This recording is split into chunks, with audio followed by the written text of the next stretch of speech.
A recently published study estimates that up to 70% of the United States' electricity needs could be met through a newly devised system that harvests power from evaporation. This novel renewable power source uses bacterial spores to generate electricity and can sit on top of lakes and reservoirs. Back in 2015, Ozgur Zahin and a team of scientists from Columbia University revealed an exciting new potential source of renewable energy.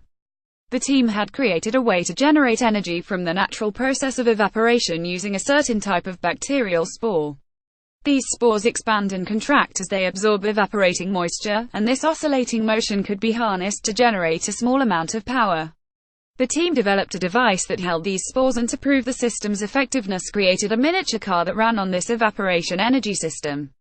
At the time, the technology was an interesting concept, but one not hugely appropriate for larger-scale implementation. Now Zahin and colleagues have posed an even more expansive thought experiment, publishing a new paper hypothesizing how much energy could be generated if such evaporation power harvesting technology was implemented across lakes and reservoirs in the United States. The study estimates an enormous 325 gigawatts of power could be generated using the method. We have the technology to harness energy from wind, water and the sun, but evaporation is just as powerful, says Zahin. We can now put a number on its potential. This massive number, nearly 70% of what the US currently produces, is not exactly a realistic proposition. After all, this hypothetical level of power generation requires nearly every large body of water in the country to be covered with the energy harvesting system. Notwithstanding the general public's loss of access to these large bodies of water for recreational activities, the effects of this kind of system on weather patterns needs to be seriously considered. But the paper suggests such an expansive interruption to localized evaporation patterns would have negligible effects on major weather patterns, which are primarily dominated by ocean evaporation.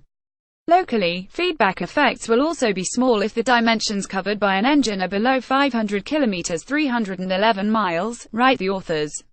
This is due to the important role of horizontal heat and moisture transport in the atmosphere that couples neighboring regions. A more practical outcome for the technology comes when the study focuses on hypothetically converting specific locations into evaporation power plants. The EV-Spec reservoir in Texas, for example, could generate 178 megawatts annually if its 38 square kilometer (14.7 square miles) surface area was completely covered by the system. This power output is more than 50% greater than a nearby wind farm. Of course, if you've read this far, you are probably wondering how much this all would cost. The study neglects to consider how much rolling out this technology on such a massive scale would cost. While the proof of concept paper is more interested in theoretically testing how much power could be generated, this is a reasonably irrelevant figure without a cost attached. Other environmental implications are also neglected in the paper. Does the process affect the quality of the water? For example, the search for new, safe, renewable forms of energy is undoubtedly important as we move away from fossil fuels, and the idea of using evaporation as an energy source is certainly an interesting one, but this study shows it is still very much in the theoretical category of renewable power sources for now. The paper was published in the journal Nature Communications. View Gallery 2 images.